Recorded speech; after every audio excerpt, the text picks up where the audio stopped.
Assalamualaikum dan salam sejahtera saya ucapkan kepada pensyarah saya iaitu Dr. Patricia Anak Gani. Saya Farah Akilah binti Muhammad Khairul Anwar yang bernombor matrik D20211099335 daripada ISNP Kimia. Pada hari ini, saya ingin menyampaikan topik mengenai stres dan cara mengatasinya. Sejak kebelakangan ini, isu depresi dan kemurungan menjadi polemik yang dibincangkan dalam masyarakat konvensional.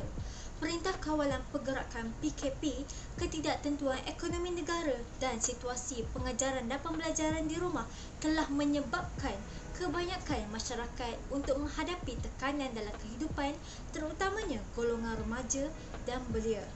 Masalah depresi atau kemurungan berpunca daripada tekanan atau stres yang berpanjangan, keterlaluan dan tiada kemampuan daya bertindak seseorang individu terhadap masalah tersebut. Stres adalah tindak balas emosi, fizikal dan mental akibat perubahan dalam sesuatu keadaan yang berlaku dalam kehidupan manusia. Stres merangkumi beban, tekanan, kebimbangan, keletihan, konflik, panik, kemurungan dan tidak bermaya. Prakarsa utama dalam membendung tekanan dan stres adalah dengan mempelajari kawalan emosi kendiri. Terdapat tekanan yang berbentuk sedikit, sederhana dan berlebihan di mana dalam jangka masa panjang dan tidak dapat ditangani oleh individu tersebut. Oleh hal yang demikian, Kementerian Kesihatan Malaysia telah memperkenalkan penyelesaian jangka masa pendek sebagai kawalan emosi kendiri yang dikenali sebagai kaedah 10B. Sekiranya anda menghadapi tekanan, anda dikehendaki untuk mengikut kaedah ini secara berturutan, iaitu bertenang, bernafas secara dalam, berkata relax kepada diri, beribadat, bercakap dengan seseorang, berurut, berehat dengan mendengar muzik, beriadah, bersenam dan akhirnya berfikiran positif.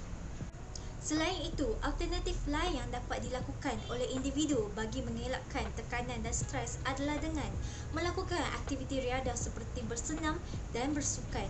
Umum mengetahui bahawa aktiviti riadah mendatangkan pelbagai manfaat sekiranya kita aktif dalam menyertai dan melakukannya. Sebagai contoh, apabila seseorang bermain sukan badminton bersama rakan-rakannya, secara zahirnya mereka dapat melepaskan tekanan yang mereka alami. Tambahan pula, permainan sukan mewujudkan semangat kerjasama di mana satu bentuk kepuasan akan diperoleh sekiranya pasukan individu tersebut memenangi permainan yang disertai. Kemudahan pusat riadah seperti taman permainan yang telah lengkap dengan trak untuk berjoging atau berbasikal boleh digunakan untuk mencerdaskan tubuh badan. Kesimpulannya, badan yang cergas akan membentuk minda yang sihat. Di samping itu, tekanan atau stres boleh diatasi dengan berkongsi masalah yang telah dihadapi kepada individu yang dipercayai. Tindakan ini bukan sahaja dapat mengurangkan tekanan, malah mengeratkan hubungan silaturahim antara individu sama ada ahli keluarga, rakan atau saudara.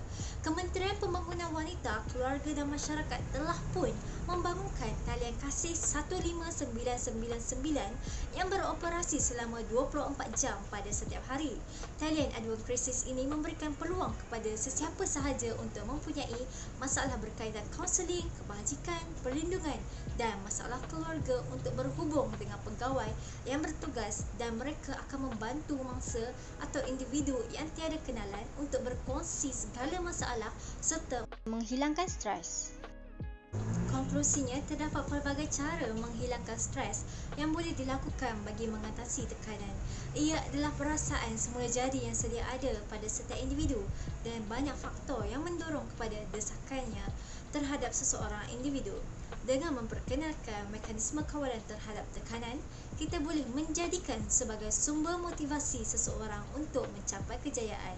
Semoga semua modus operandi dan inisiatif menghilangkan tekanan atau stres dapat memakin sifat mahmudah dalam diri setiap individu dan melahirkan masyarakat yang hidup sejahtera, aman dan harmoni.